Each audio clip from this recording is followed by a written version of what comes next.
ao anatin'ny tontolon'ny lalao indray kosa no tanterahana androany tetsy amin'ny Alliance Française ny fisarihana ireo telo tsara vitana tao anatin'ny ilay lalao tombola izay nokarakarain'ny Canal Plus sy ny Ushuaïa TV.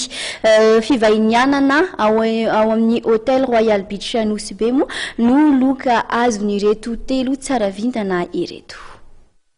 Fivahinianana Nosy Be ho an'olon-droa mandritra ny 2 andro ny loka azon'ireo tsara vitana tamin'ny tombola niarana tamin'ny Canal Plus sy ny Ushuaïa TV.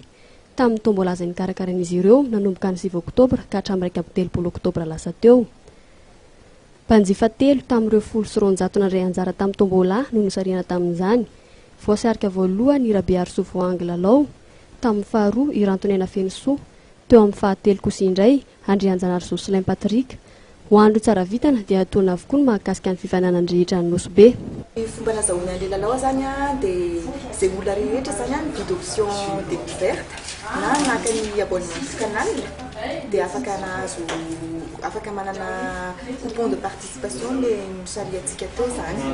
Dia ny loka azony zany voyage any Nosy Be any amin'ny Hôtel Royal Beach mandritra ny 2 andro weekend le izy zany.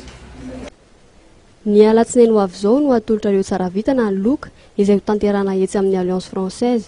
Anisan'ny nomendanja betsaka tao amin'ny tolotra izay naroson'ireo Ushuaïa TV tamin'ny anatin'ny 12 andro tamin'ny volana oktobra teo ny fandaharana nahasongadinana amin'ny faritra maro teto Madagasikara sy ny kolontsaina.